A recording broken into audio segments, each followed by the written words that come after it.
சிம்ம ராசி என்பர்களே, சிம்ம ராசிக்காரர்கள்லாம் ஓஹோன்னு கொட்டி கட்டி பறக்கக்கூடிய நேரம். அப்படியே எப்படி சும்மா அப்படி கெத்தாக வண்டியில் வரலாம்.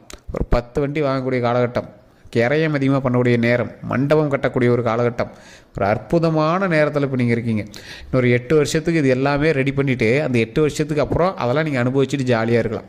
ஸோ இப்போ உருவாக்கக்கூடிய காலகட்டம், அதாவது ஒரு வீடை கட்டக்கூடிய காலகட்டம், உங்களோட ஸ்ட்ரக்சர், உங்களுடைய லைஃப்பை செட்டில் பண்ணுறதுக்கான காலகட்டம். இதை செட்டில் பண்ணிட்டீங்க அப்படின்னா அதை அப்படியே செட்டில்ட் ஆகி உட்காந்துக்கிட்டு அப்படியே அதை நம்ம மெயின்டைன் பண்ணிவிட்டு அதை பெருசு பண்ணிகிட்டே வந்துடலாம். அதாவது பணம் இருக்கிறவங்க தான் பணம் பொருளும் வாங்கல. இப்போ நீங்கள் பணத்தை உருவாக்கக்கூடிய நேரத்தில் இருக்கீங்க. இதை நீங்கள் ரெடி பண்ணிட்டீங்க அப்படின்னா அந்த 8 வருடம் கழித்து அந்த பணத்தை வைத்து நீங்கள் அப்படியே உருவாக்கிட்டே இருக்கலாம். பணத்தை பணமாக்கிட்டே இருக்கலாம். சந்தோஷம், மகிழ்ச்சி பொங்கக்கூடிய ஒரு காலகட்டம். உங்கள் லைஃப்பில் 7.5 சனியே கிடையாது இதுக்கு மேலே. ஸோ உங்களுக்கு லைஃப் சந்தோஷமாக, மன நிம்மதியாக, உடல் ஆரோக்கியமாக, நீண்ட ஆயுளோட, குடும்பங்களோடு வம்சாவளியாக வரக்கூடிய ஒரு காலகட்டமாக இனி வரக்கூடிய காலகட்டங்கள் அமையுது. சிம்ம ராசி நோட் பண்ணிக்காங்க. சிம்ம ராசிக்கு இந்த விஷயங்கள் இருக்குது. சின்ன சின்ன விஷயங்கள் மட்டும் கொஞ்சம் பார்த்துருந்துக்கணும், அவ்வளோதான். மற்றபடி உங்களுக்கு எந்த இஷ்யூஸும் கிடையாது. அது எந்த விஷயம், எதில் நீங்கள் கவனமாக இருக்கணும் அப்படிங்கிறது நான் வீடியோ ஃபுல்லாக பார்த்தீங்க அப்படின்னா தெளிவாக கம்ப்ளீட்டாக சொல்லிடுறேன். நிறைய பேர் சிம்மராசிக்காரர்கள் யோசிக்காமல் சில விஷயம் பண்ணுவீங்க. கோவம், ஸ்பாட்லேயே கோவம் வந்துடும் உங்களுக்கு.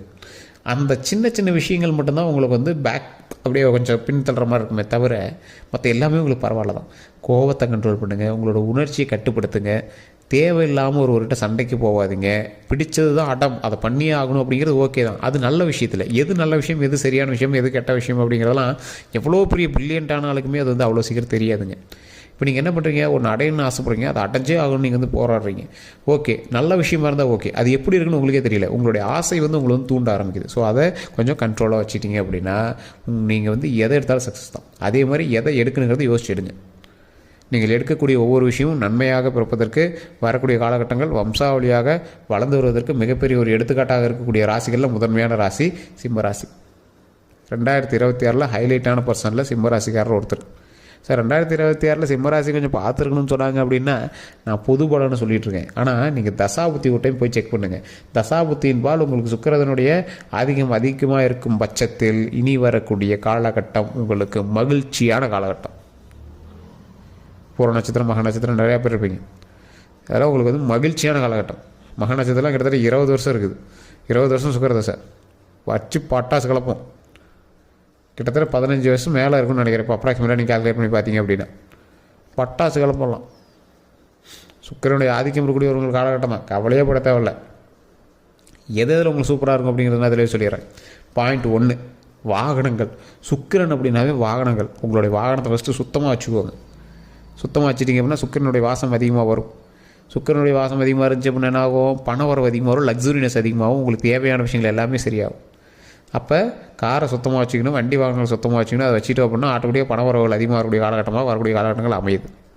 அதே போல் பாயிண்ட் 2, பெண்களினுடைய ஒரு அன்பான ஆளாக நீங்கள் வந்திருப்பீங்க.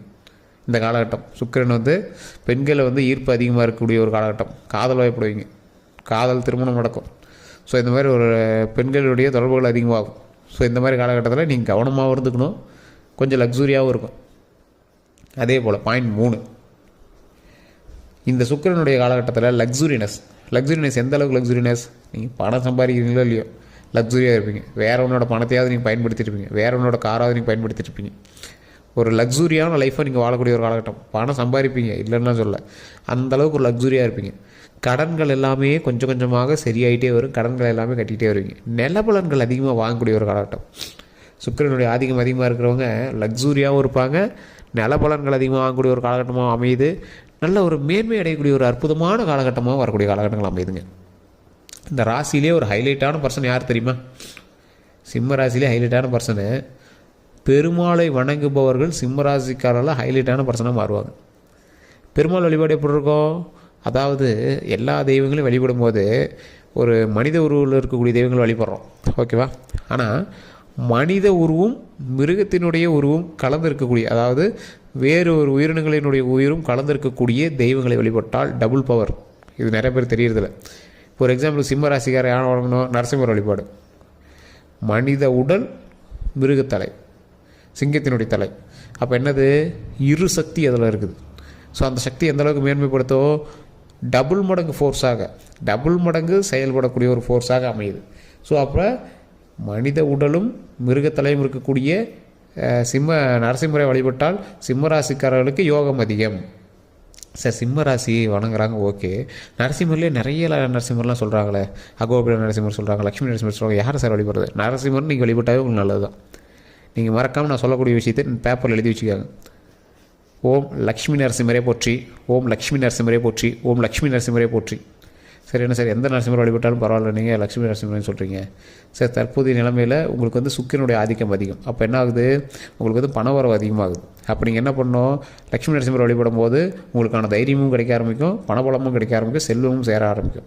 ஸோ அதனால் ஓம் லக்ஷ்மி நரசிம்மரே போற்றி, ஓம் லக்ஷ்மி நரசிம்மரே போற்றி, ஓம் லக்ஷ்மி நரசிம்மரே போற்றி அப்படின்னு தினம் 3 டைம் கண்டிப்பாக உங்கள் நாவால் உச்சரிக்கணும்.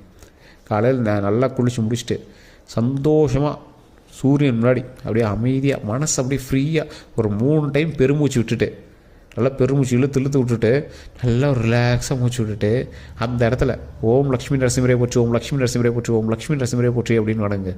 மிகப்பெரிய பவர் கிடைக்கும். லக்ஷ்மியினுடைய வாசம் நம்ம மேலே படும், நரசிம்மரனுடைய தைரியம் நம்மகிட்ட கிடைக்கும். எதை தொட்டாலும் ஜெயம், எதை தொட்டாலும் வெற்றி.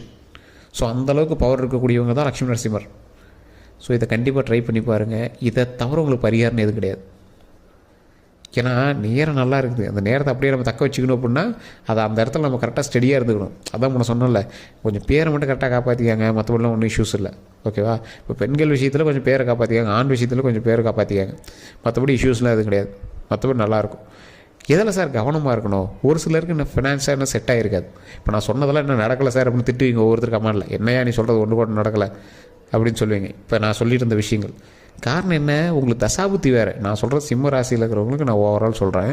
உங்களுக்கு தசாபுத்தி வேறு, அதே மாதிரி உங்களோட லக்கினம் வேறு, உங்களோட நட்சத்திரம் வேறு. லக்கினத்தில் உங்களுக்கு வேறு லக்கினமாக இருக்கலாம், மிதுனமாக இருக்கலாம், கடகமாக இருக்கலாம், கும்பமாக இருக்கலாம், ரிஷபம் மேஷமாக இருக்கலாம். ஸோ அப்போ அது என்ன பண்ணுறது, லக்கினமும் அந்த இடத்துல பேசுது இல்லை, ராசியை விட வலிமையான சில ஒன்று அங்கே இருக்குது இல்லை. அப்போ அது உங்களை வந்து டிஸ்டர்ப் பண்ணுறதுக்கான வாய்ப்புகள் இருக்குல்ல. சரி சார், அதுவுமே நல்லா தான் சார் இருக்குதுங்கிறாங்க. அப்புறம் சார் அப்படி இருக்குது, உங்களுடைய தசாபுத்தி என்ன? தசாபுத்தி சுக்கிரன் தான் இருக்குதா? சுக்கிரன் யாரோட இருக்கார்? அதையும் நம்ம யோசிக்கணும்ல. அது ஒன்று. சரி சார், அதுவுமே நல்லா தான் சார் இருக்குது, அப்பயும் கொஞ்சம் தான் இருக்குது அப்படின்னா நீங்கள் இருக்கக்கூடிய லொக்கேஷன், உங்களோடு பிரயாணிக்கக்கூடிய மற்றொரு ராசி, உங்களுடைய கணவனோ மனைவியோ உங்களோட குழந்தைகளோ உங்களோட தொழிலில் இருக்கக்கூடிய பார்ட்னர் கூட இதில் வந்து மோதும். ஸோ அந்த அளவுக்கு தான் ஜோதிடம் பார்க்கணும். எது உங்களை இடிக்குது அப்படியே கால்குலேட் பண்ணி பார்க்கணும். எந்த விஷயம் உங்களை இடிக்குது அந்த விஷயத்தை நீங்கள் சரி பண்ணிங்கன்னா ஆட்டோமேட்டிக்காக நல்லது நடக்குது, அவ்வளோதான். இதுதான் வந்து ஜோதிடம். நிறைய விஐபிஸ் வந்து ஜோதிடம் பார்க்குறாங்க. ஜோதிடம் பார்க்குறீங்களா எப்படி கேட்பாங்க அப்படின்னா, எல்லா இதுவுமே ஒரு டேட்டா பேஸ் மாதிரி போட்டு வச்சுருவாங்க. ரெகுலராக ஜோதிடம் பார்ப்பாங்க. ஒரு பிரபல ஜோதிடர் நம்பர் தான் நான் கீழே கொடுத்துருக்கேன், அந்த நம்பருக்கு என்ன நீங்கள் ஃபோன் பண்ணி பேசி பாருங்கள். ஒரு டேட்டா பேஸ் மாதிரி போட்டுருவாங்க. போன மாதம் இந்த விஷயத்தை நடந்துச்சு, அப்போ இந்த மாதம் வந்து அவர் கூட தொழிலில் பார்ட்னராக இருக்காங்க, அவருக்கு இப்போ என்ன டைமு, அந்த டைமை பொறுத்து தான் அவரோட அடுத்த பார்ட்னர்ஷிப் நடத்தணுமா வேண்டாமாங்கிறது. அந்தளவுக்கு நான் அக்யூரேட்டாக பார்த்துட்ருக்காங்க. பிரபலமான ஜோதிடர்கிட்ட தான் பார்த்துட்ருக்காங்க. பார்க்கக்கூடிய எல்லாருமே மிகப்பெரிய விவிஐபிஸ், க்ரோஸ் கணக்கில் டேர்ன் ஓவர் பண்ணுறவங்க. அவங்களாம் என்ன பண்ணுவாங்கன்னா இந்த மாதிரி ஒவ்வொரு விஷயமும் பார்த்து தான் பண்ணுவாங்க. ரொம்ப பெரிய பெரிய ஆளுங்களாம் பாருங்கள், எல்லா விஷயத்துலையுமே ரொம்ப டிவோஷனலாகவும் ரொம்ப வாஸ்துபடி ரொம்ப ஜோதிட ரீதியாகவும் தான் எல்லாமே பண்ணுவாங்க. காரணம் என்னென்னா, அப்படி பண்ணால் தான் அது நிலைக்குது. திடீர் பணக்காரலாம் வந்து அவன் கரெக்டாக மெயின்டைன் பண்ணுறதில்ல. கரெக்டாக அதை எப்படி மெயின்டைன் பண்ணணுன்னு ஃபுல்லாக ஆன்மீக ரீதியாகவும் ஜோதிட ரீதியாகவும் எல்லாமே கால்குலேட் பண்ணி பண்ணுறவங்களுக்கு மட்டும்தான் அப்படி இப்படி நினச்சி கொண்டு வந்துட்டுருக்காங்க. திடீர்னு வரவங்களாம் திடீர்னு இது பண்ணுறாங்க. ஸோ ரெகுலராக பண்ணிவிட்டு ரெகுலராக வணங்குபவர்கள் மட்டும்தான் ஆட்டோமேட்டிக்காக வந்து அந்த மேன்மைக்கு வரக்கூடியவர்களாக இருக்கிறாங்க. வரக்கூடிய செல்வத்தையும் தக்க வைத்துக் கொள்பவராக இருக்கிறோம். ஸோ இன்னொரு விஷயம் என்ன அப்படின்னா, இந்த ராசிக்காரர்கள் இறை வழிபாடு பண்ணுறது மட்டும் இல்லாமல் குலதெய்வ வழிபாடு கண்டிப்பாக பண்ணுங்கள். நீங்கள் இஷ்ட தெய்வங்கள் வழிபடுங்க, நரசிம்மர் வழிபடுங்க, எல்லாமே ஓகே தான். ஃபஸ்ட்டு உங்களோட குலதெய்வ வழிபாடு பண்ணிங்க அப்படின்னா தான் அந்த கடவுள்களும் வழிவிடும். மற்ற கடவுள்கள் வந்து உங்களுக்கு அருள் புரிவதற்கு குலதெய்வம் வழிவிடும். ஸோ இந்த விஷயத்தை வந்து கண்டிப்பாக ட்ரை பண்ணுங்கள். வேறு எந்த ஒரு ப்ராப்ளமும் இனி வரக்கூடிய காலகட்டங்கள் இல்லை. ஒரே ஒரு விஷயத்தில் மட்டும் கவனமாக இருங்க, உடல் ஆரோக்கியத்தில் கவனமாக இருங்க. என்ன சார் இவ்வளோ சொல்லிவிட்டு அதான் இப்போ சிம்பிளான மேட்டர் மாதிரி சொல்கிறீங்க, பெரிய விஷயந்தான். அந்த விஷயத்தில் கவனமாக இருந்தீங்க அப்படின்னா போதும். அது உடல் ஆரோக்கியம் கவனம் தேவை, ரத்த சம்மந்தப்பட்ட விஷயத்தில் கவனம் தேவை. அடிபடாமல் பார்த்துக்கோங்க, உடல் நல்லா தெம்பாக பார்த்துக்கோங்க, தண்ணியில் கொஞ்சம் கவனமாக இருங்க, வலிக்கு விடாமல் பார்த்துக்கோங்க, தண்ணியில் ரொம்பவே கவனமாக இருங்க, பாத்ரூமில் அந்த மாதிரி விஷயங்களை கொஞ்சம் கவனமாக இருந்தீங்க அப்படின்னா போதுமானது. மற்றபடி வண்டி வாகனங்களை கவனமாக இருங்க, கண் திருஷ்டி வராமல் பார்த்துக்கோங்க. மற்றபடி எல்லாமே அருமையாக இருக்குது, ஒன்றும் பெரிய இஷ்யூஸ்லாம் கிடையாது. நிறைய பேர் வந்து ஜோதிடம் பார்க்கணுன்னு ஆசைப்பட்றீங்க, கீழே கான்டாக்ட் நம்பர் டீட்டெயில்ஸ் கொடுத்துருவோம். ஜஸ்ட் நீங்கள் வந்து ஃபோன் பண்ணி பேசி தெரிஞ்சிக்கலாம். மோஸ்ட்லி நீங்கள் வந்து லோக்கலே ஜோதிடம் பாருங்கள். அதில் செட் ஆகலை அப்படிங்கிறவங்க மட்டும் ஃபோன் பண்ணுங்கள். ஃபோன் பண்ணாலும் பிஸின்னு வந்ததுன்னா தயவுசெய்து வெயிட் பண்ணி தான் பண்ணணும். வாட்ஸ்அப் நம்பர் கொடுத்துருவோம். வெளிநாட்டில் இருக்கவங்க வந்து வாட்ஸ்அப் மூலமாக தொடர்பு கொள்ளலாம். வேறு ஏதாவது கருத்துக்கள் இருந்தாலும் மறக்காம நீங்கள் வந்து ஃபோன் மூலமாக பேசி தெரிஞ்சிக்கலாம். பிரபல ஜோதிடனுடைய நம்பர் தான் கொடுத்துருக்கேன். ஜஸ்ட் நீங்கள் கால் பண்ணி அவர்கிட்டயே டேரெக்டாக பேசிக்கலாம். எல்லோருக்கும் நன்றி நண்பர்களே.